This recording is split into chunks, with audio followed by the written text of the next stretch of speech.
Hello everyone, welcome back to our channel keep creating. दोस्तों, आज हम अपनी म्यूचुअल फंड इन्वेस्टिंग सीरीज को कंटिन्यू करते हुए आज की वीडियो में ये डिस्कस करेंगे कि क्या एसआईपी सही है।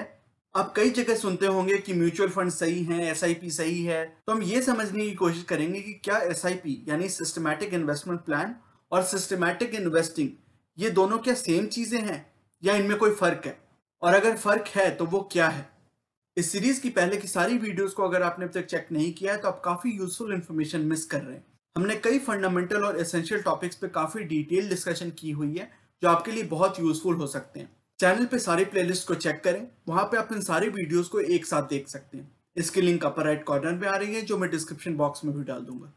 वीडियो शुरू करने से पहले बता दूं कि अगर आपने अब तक चैनल को सब्सक्राइब नहीं किया तो you are missing a lot of useful information and ideas about investing and wealth creation. आपके सब्सक्रिप्शंस, लाइक्स और कमेंट्स से मुझे और भी मोटिवेशन मिलती है और मैं आपके सजेस्ट किए हुए टॉपिक्स पर भी वीडियोस क्रिएट करने की कोशिश करता रहता हूं। So just smash the like button, subscribe to the channel और साथ ही नोटिफिकेशन बेल दबाना मत भूलिए ताकि आगे आने वाली एक भी वीडियो को आप मिस न करें। आप हमें फेसबुक, ट्विटर और टेलीग्राम पे भी फॉलो कर सकते हैं ताकि आपकी नॉलेज और भी एनहांस हो सके। लिंक डिस्क्रिप्शन में दी हुई है। So without taking any more of your time, let's get started. दोस्तों, एसआईपी को वैसे तो कहते हैं सिस्टमैटिक इन्वेस्टमेंट प्लान, राइट?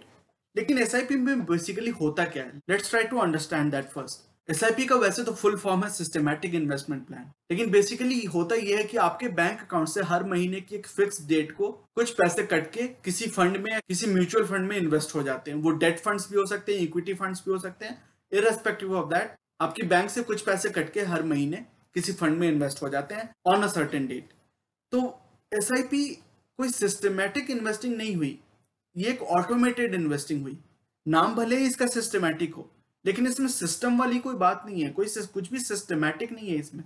इसमें बस आप ये है कि चूंकि आपकी जो इनकम है वो यूजुअली, आप अगर सैलरीड पर्सन हो, आप पब्लिक सर्विस में हो या फिर प्राइवेट सर्विस में हो, बट आपकी यूजुअली जो सैलरी होती है वो हर महीने आती है, राइट? तो आपके लिए ये बड़ा ही कन्वीनियंट है कि आप हर महीने इन्वेस्ट करो। इसकी एक तो ये फायदे हैं कि आपकी सैलरी चूंकि मंथली है तो आपकी इन्वेस्टमेंट भी मंथली हो गई। दूसरा इसका फायदा ये है कि चूंकि आपको पता नहीं है कि मार्केट ऊपर जाएगी, नीचे जाएगी या फिर साइडवेज मार्केट रहेगी, आपको कुछ भी मार्केट के बारे में पता नहीं है, आप कुछ प्रेडिक्ट ना कर सकते हो ना करना चाहते हो, तो आप हर महीने इन्वेस्ट करते जाते हो क्योंकि आपकी कैश फ्लो भी वैसी ही है और आपको मार्केट के बारे में कुछ पता भी नहीं है, फ्यूचर के बारे में कि शॉर्ट टर्म में कैसी मार्केट रहने वाली है। लॉन्ग टर्म में आपको भले ही भरोसा है कि इक्विटी मार्केट ऊपर जाएगी तभी आप इन्वेस्ट कर रहे हो, अदरवाइज आप इक्विटी में इन्वेस्ट ही नहीं कर रहे होते। तो लॉन्ग टर्म में आपको भरोसा है कि मार्केट ऊपर जाएगी, स्टॉक मार्केट, इक्विटी ऊपर जाएगी, बट शॉर्ट टर्म में या मीडियम टर्म में कहां जाएगी आपको कोई अंदाजा नहीं है, जो कि हम में से हर व्यक्ति का यही ओपिनियन रहता है। हम में से किसी को कुछ भी पता नहीं होता, हम बस लॉन्ग टर्म वेल्थ क्रिएशन के लिए इन्वेस्ट करते हैं, हमें शॉर्ट टर्म और मीडियम टर्म का कोई अंदाजा नहीं होता कि उसमें क्या होने वाला है। तो हर महीने आपके बैंक अकाउंट से एक खास डेट पे पैसे कट के, पैसे विड्रॉ होके किसी फंड में इन्वेस्ट हो जाते हैं। तो SIP is more like automated investing. आपको वो चिंता नहीं करनी होती, आपको अपने अकाउंट पे, आपको फंड की वेबसाइट पे जाके आपको इन्वेस्टमेंट मैनुअली नहीं करना पड़ता, वो ऑटोमेटिकली कट हो जाते हैं और आपके पैसे इन्वेस्ट हो जाते हैं, आपको कोई इंटरफेयर करने की जरूरत नहीं पड़ती। तो इसलिए मैं कह रहा हूं कि ये एक ऑटोमेटेड इन्वेस्टिंग है, लेकिन ये सिस्टमैटिक इन्वेस्टिंग नहीं है। और ऐसा मैं क्यों कह रहा हूं? आप बोलोगे यार क्यों ऐसा, क्या सिस्टमैटिक इन्वेस्टिंग ऐसा क्या अलग होता है जो आप ये कह रहे हो? तो उसकी हम चर्चा करने वाले हैं कि सिस्टमैटिक इन्वेस्टिंग क्या होती है और क्यों SIP is not systematic investing, it is just automated investing.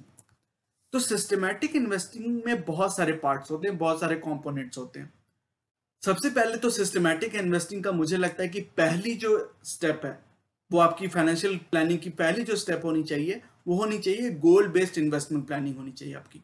आप किस गोल की बात कर रहे हो, किस गोल के लिए आपको कितना कॉर्पस इकट्ठा करना है, उसके लिए आपको मंथली कितनी इन्वेस्टमेंट करनी पड़ेगी या फिर एनुअल बेसिस पे कितनी इन्वेस्टमेंट करनी पड़ेगी, क्या आप रिटर्न एक्सपेक्टेशंस रखते हो, कैसे आप अपनी एसेट एलोकेशन वगैरह वेरी करोगे, उस हिसाब से आपकी क्या रिटर्न होगी। तो वो सब जो सारी प्लानिंग होती है, वो जो सारी एस्टिमेशन प्रोसेस होती है, वो एक पहली स्टेप होनी चाहिए किसी भी सिस्टमैटिक इन्वेस्टमेंट प्लान का। तो गोल बेस्ड इन्वेस्टमेंट प्लानिंग आपकी पहली स्टेप होनी चाहिए क्योंकि उसी से आपको अंदाजा लगता है कि आपको कितना इन्वेस्ट करने की जरूरत है, किसी गोल के लिए आपको कितनी रिक्वायरमेंट है सबसे पहले तो। क्योंकि बहुत लोगों को तो ये भी अंदाजा नहीं होता क्योंकि वो इन्फ्लेशन के लिए एडजस्ट नहीं करते। आपको इन्फ्लेशन को यूज करके प्रोजेक्ट करना पड़ता है कि आपको किसी गोल के लिए कुछ सालों के बाद कितनी पैसों की जरूरत पड़ेगी। तो सबसे पहले तो वो स्टेप है। फिर दूसरा स्टेप है कि अच्छा ठीक है, मुझे पता चल गया कि मेरी ऑब्जेक्टिव क्या है, कितना मेरा गोल है। अब उसको अचीव करने के लिए मैं अज्यूम करता हूँ कि कहाँ मैं इन्वेस्ट करूंगा। अब कहाँ इन्वेस्ट करूंगा उससे आपको ये पता चलेगा कि कितनी आप रिटर्न एक्सपेक्टेशंस रख सकते हो। और जब रिटर्न एक्सपेक्टेशंस आपको पता चल जाती हैं तो आप एक कैलकुलेट करते हो कि आपको कितना इन्वेस्ट करने की जरूरत है। तो ये जब 3-4 स्टेप्स आप फॉलो करते हो तो फाइनली आपको पता चलता है कि ठीक है, उस फ्यूचर गोल तक पहुंचने के लिए मुझे प्रेजेंट में क्या करने की जरूरत है, कितना इन्वेस्ट करने की जरूरत है और उसको कैसे अपनी एसेट एलोकेशन वगैरह को कैसे वेरी करने की जरूरत पड़ेगी फ्यूचर में। तो वो पहला स्टेप है और वो बहुत ही एक इंपॉर्टेंट स्टेप मुझे लगता है सिस्टमैटिक इन्वेस्टिंग का। दूसरा उतना ही इंपॉर्टेंट स्टेप है टाइम वेरिंग एसेट एलोकेशन का। अब आप किसी भी गोल के लिए जब इन्वेस्ट करना शुरू करते हो तो आप थोड़ा सा एक्सपोजर डेट में रखते हो और काफी ज्यादा एक्सपोजर इक्विटी में रखते हो, अगर आपके पास टाइम होराइजन उतना लंबा है तो। अगर आपकी कोई मीडियम टर्म की गोल है तो आप डेट एक्सपोजर काफी ज्यादा रखते हो, इक्विटी एक्सपोजर या तो नहीं रखते हो या फिर अगर रखते भी हो तो बहुत ही कम, 10-15-20% से ज्यादा नहीं हो सकता आपका। और अगर कोई शॉर्ट टर्म के गोल्स हैं तो आपकी इक्विटी एक्सपोजर हो ही नहीं सकती, या फिर ऐसा रिकमेंडेड होता है कि आप मत रखो। ये आपके ऊपर डिपेंड करता है। अब अगर आपको रखना ही है तो आप रखो, कोई आपको रोकने वाला तो है नहीं। लेकिन यूजुअली शॉर्ट टर्म के लिए लोग रिकमेंड करते हैं और मेरी भी ऐसी ही बिलीफ है कि शॉर्ट टर्म के लिए और यहाँ तक कि मीडियम टर्म के लिए भी आपको इक्विटी एक्सपोजर या तो नहीं रखना चाहिए या फिर बहुत कम रखना चाहिए। लेकिन लॉन्ग टर्म के लिए मैं उल्टा बोलता हूँ, आपको डेट एक्सपोजर बहुत कम रखना चाहिए, इक्विटी एक्सपोजर ज्यादा से ज्यादा रखना चाहिए, स्पेशली एट द स्टार्ट। और उसको धीरे धीरे धीरे, जो हमने यहाँ पे लिखा है कि टाइम वेरिंग, टाइम के साथ आपकी एसेट एलोकेशन चेंज होती रहनी चाहिए।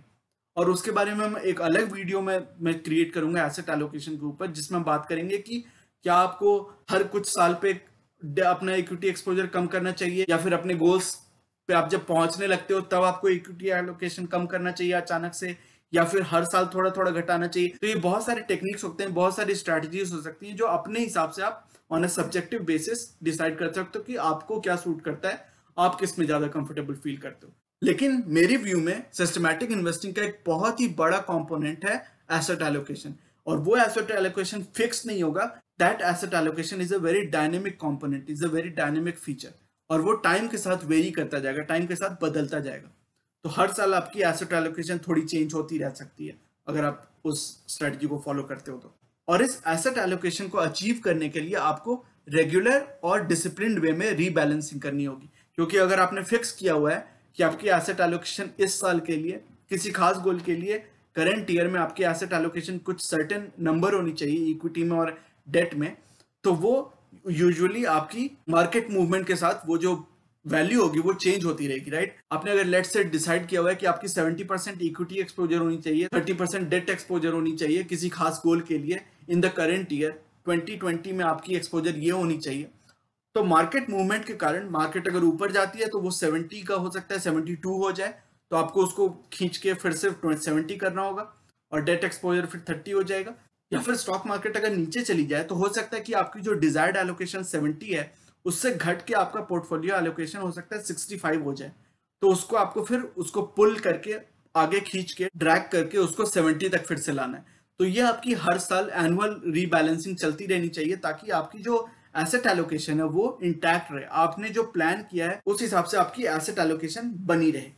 तो ये सारे कंपोनेंट्स जब मिलते हैं एक साथ आते हैं तब मुझे लगता है कि उसको सिस्टमैटिक इन्वेस्टिंग कहा जा सकता है। एसआईपी को सिस्टमैटिक इन्वेस्टिंग नहीं कहा जा सकता क्योंकि एसआईपी भले ही उसका नाम सिस्टमैटिक इन्वेस्टमेंट प्लान हो, but there is not a lot systematic about it. यहाँ पे कोई सिस्टमैटिक नहीं है, वो बस एक ऑटोमेटेड इन्वेस्टिंग है। आपकी हर महीने पैसे कट रहे हैं, आपको कोई इंटरफेरेंस, आपको कोई टेंशन लेने की जरूरत नहीं है, but that is not systematic investing. Systematic investing is a much bigger theme, is a much broader topic. उसमें बहुत सारे कंपोनेंट्स आते हैं, केवल इन्वेस्टिंग की बात नहीं होती, financial planning, prudent asset allocation और रीबैलेंसिंग की भी बात होती है। इसलिए मेरी ओवरऑल थॉट्स ये हैं कि monthly SIP is just a way of regular automated investing. That is just a way of investing. आप मंथली करो, क्वार्टरली करो, एनुअली करो, हाफ ईयरली करो, वो आपके ऊपर है, आपकी कन्विक्शन, आपकी कैश फ्लो के ऊपर है कि आप कब इन्वेस्ट करते हो। अब बहुत जो बिजनेसमैन होते हैं, राइट, उनकी कैश फ्लो तो मंथली नहीं होती है, उनकी हो सकता है कि एक ही महीने में 2-3 बार कैश फ्लो आ जाए और फिर हो सकता है कि 4-5 महीने तक कोई कैश फ्लो ना आए। तो उनकी जो साइकिल्स होती है वो डिफरेंट टाइमिंग होती है उनकी। मंथली जरूरी नहीं कि उनकी मंथली होगी, हो सकता है मंथली भी हो बट हो सकता है मंथली ना भी हो। बट मोस्टली जो सैलरीड लोग होते हैं जिनकी रेगुलर जॉब होती है, उनकी जो सैलरी होती है वो मंथली होती है, तो उनके लिए ये कन्वीनियंट होता है कि वो मंथली बेसिस पे इन्वेस्ट भी करें। तो SIP is just a medium of doing that. It is just automated investing, regular automated investing. But systematic investing की जैसे हमने बात की थी कि it is much more than just regular investing. केवल investing की ही बात नहीं होती है वहां पे systematic investing accounts for goal based planning approach, जो हमने कहा कि आपको कितना कॉर्पस चाहिए उसको आप इन्फ्लेशन से एडजस्ट करके प्रोजेक्ट करते हो कि कितनी आपकी कॉर्पस फ्यूचर में चाहिए होगी आपको, और फिर उसके लिए एक इन्वेस्टमेंट एवेन्यू डिसाइड करते हो कि आप कहाँ पे इन्वेस्ट करना आपके लिए ठीक रहेगा उस टाइम होराइजन के लिए। फिर जब आपने डिसाइड कर लिया कि आपको कहाँ इन्वेस्ट करना है तो आप उसकी रिटर्न कुछ एक्सपेक्टेशंस रखते हो और फिर कैलकुलेट करते हो कि क्या आपकी इन्वेस्टमेंट अमाउंट होनी चाहिए पर मंथ पर ईयर, जो भी आप जिस भी फ्रीक्वेंसी से इन्वेस्ट कर रहे हो उस हिसाब से। तो वो पूरा एक जो फ्रेमवर्क होता है वो गोल बेस्ड प्लानिंग फ्रेमवर्क होता है, गोल बेस्ड प्लानिंग अप्रोच होता है। फिर risk versus return adjustment based on phase of investment, तो आप एक्यूमुलेशन फेज में हो, प्रिजर्वेशन फेज में हो या फिर डिस्ट्रीब्यूशन फेज में हो, उस पर डिपेंड करेगा कि कितनी आप इक्विटी एक्सपोजर रखोगे, कितना डेट एक्सपोजर रखोगे, कितनी फिक्स्ड इंस्ट्रूमेंट्स की आपकी कैश फ्लो होनी चाहिए, कितनी आप एक्सपोजर इक्विटी में या स्टॉक मार्केट या रिस्की इन्वेस्टमेंट्स पे रख सकते हो। तो इन सभी चीजों की बातें हमने उस वीडियो में की थी जिसमें कि हमने इन्वेस्टिंग के तीनों फेजेस की बातें हमने उस वीडियो में की थी, जिसमें हमने डिटेल डिस्कशन की थी कि इन्वेस्टिंग की 3 फेजेस होती हैं और उसमें आप रिटर्न और रिस्क को कैसे बैलेंस कर सकते हो, उसकी प्लानिंग कैसे कर सकते हो। उस वीडियो की लिंक मैं अपर राइट कॉर्नर में डाल दूंगा, वहां से आप उस वीडियो को चेक कर सकते हैं। और टाइम वेरिंग एसेट एलोकेशन और रेगुलर रीबैलेंसिंग की हमने जस्ट अभी जैसे बात की। आपको एसेट एलोकेशन हर गोल के लिए वेरी करना होगा हर साल through out the investing process, और वो आप तभी कर पाओगे जब आप रेगुलर रीबैलेंसिंग कर रहे हो।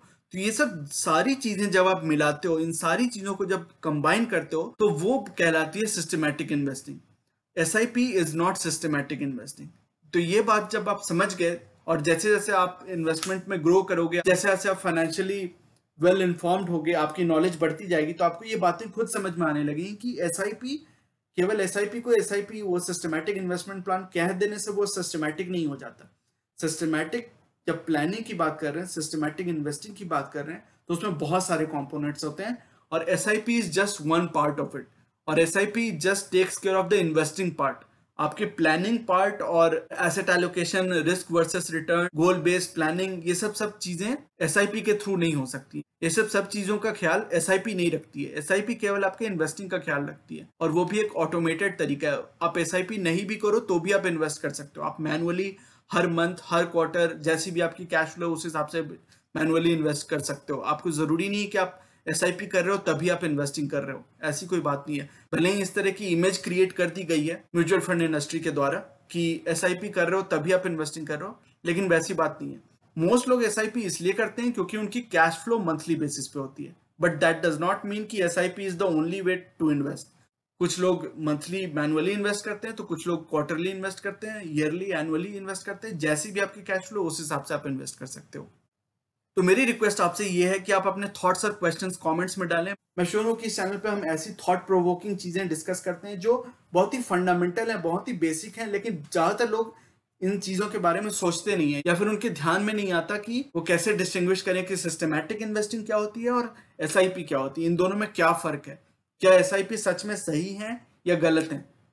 मैं ऑफकोर्स ये नहीं कह रहा कि SIP गलत है, मैं खुद SIP करता हूं तो मैं कतई ये नहीं कह रहा, लेकिन SIP सिस्टमैटिक इन्वेस्टिंग नहीं है। ये मेरी कोशिश थी कि आप ये इस वीडियो से समझ पाएं ताकि आप सिस्टमैटिक इन्वेस्टिंग के जो बहुत सारे कंपोनेंट्स हैं उसको मिस ना करें, उनसे आपका फोकस ना हटे। आप ये ना सोचे कि SIP कर दिया तो आपकी सिस्टमैटिक इन्वेस्टिंग हो गई, ऐसा कतई नहीं है। तो मेरी बस ये कोशिश थी कि आप इस बात को समझ पाएं, इस बात को अप्रिशिएट कर पाएं। तो अगर इस टॉपिक से रिलेटेड या पहले की कई सारी जो हमने वीडियोस ऐसी टॉपिक्स पे डिस्कशन की है उस पर अगर कोई भी क्वेश्चन है आपका या फिर कोई विचार है आपका जो आपको लगता है कि हमारे साथ शेयर करना चाहिए, बाकी लोग उससे बेनिफिट कर सकते हैं, तो प्लीज आप कॉमेंट्स में उसको शेयर करें ताकि हम एक कंस्ट्रक्टिव डिस्कशन कर पाए, मैं आपसे सीख सकूं और आप हमारी डिस्कशन से, एक्सचेंज ऑफ आइडियाज से कुछ बेनिफिट कर पाए।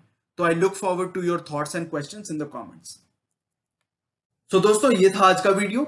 ये सेइंग जो कि है नॉलेज इज पावर सुप्रीम, ये इस चैनल का मिशन है जो कि है आप तक सही नॉलेज पहुंचाना। आगे आने वाली वीडियोस में हम mutual fund, investing, asset allocation और डायरेक्ट स्टॉक से रिलेटेड कई सारे एनालिसिस करेंगे और बहुत सारे इंटरेस्टिंग टॉपिक्स को डिस्कस करेंगे। So you should definitely subscribe to the channel and remain posted for further updates. अगर आज की वीडियो कंटेंट आपको पसंद आया है तो वीडियो करें लाइक, अगर आपको लगता है कि इस इन्फॉर्मेशन से किसी की मदद हो सकती है तो इसे अपने दोस्तों और फैमिली मेंबर्स के साथ शेयर करें और चैनल को करें सब्सक्राइब। मिलते हैं अपने अगले वीडियो में एक और टॉपिक के डिस्कशन के साथ। तब तक के लिए take care and see you soon. Bye bye.